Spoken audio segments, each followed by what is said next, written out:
I'm Geraldine Gomez, CEO and PCAB Licensed Contractor. Right now, ipapakilala ko sa inyo yung mga natulungan sa negosyo namin.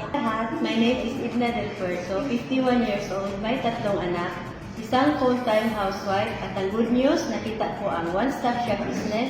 At dahil sa negosyo ito, nakakatulong ako sa mister ko at nakapagbigay ako sa mga anak ko pang baon nila.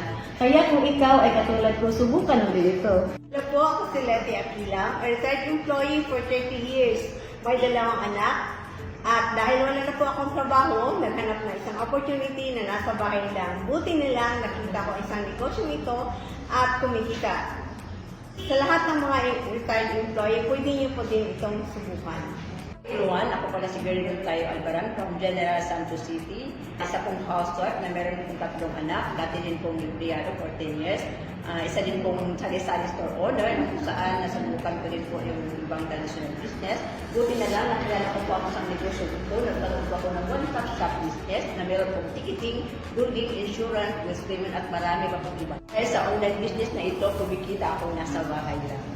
Hi! Ako si Christine Manglalan, 9 years old OFW at finally naka-for-good na. Ginagawa ko ang business full-time kasama ang pamilya. So ito po ay merong one-stop shop, merong ticketing, bills, payment, remittance at marami pang iba. So sa mga kapwa ko po OFW, mag-start na po kayo habang meron pa kayong sahod para mapabilis ang for-good. Morning everyone, my name is Jewel Gulmatico Otero, 47 years old po, ipinanganak sa Coronadal City at isa pong full-time housewife. Buti na lang, nakilala ko ang negosyong ito, isang one-stop shop business na mayroong bills payment, ticketing, loading, insurance, and travel and tours. Kaya sa mga katulad kong isang housewife lang, dapat kumikita ka rin kahit na nasa bahay lang dahil sa panahong ito, hindi pwedeng si Mr. lang ang kumikita. Ako si Myra Pino Kaganan, may asawa at 2 anak. Kasalukuyan may trabaho pero ang dami ko pang wants na alam kung hindi ko makakabit kung aasa na ako sa sakit. Kaya naghanap ng opportunity at buti naman na-introduce ako ng kaibigan ko sa isang payment center.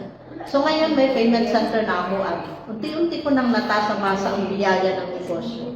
So kung interesado kayo or curious, pwede niyo rin ito susukan. My name is Jenny Nasher Caber, may 2 anak and isang full-time mother at dating online seller. At meron akong nakitang isang online business na merong ticketing, remittance, loading, and bayad center na gamit lang yung cellphone mo. Kung kagaya kita na isang online seller, pwede mo rin itong subukan na kahit nasa bahay ka lang, pwede kang kumita.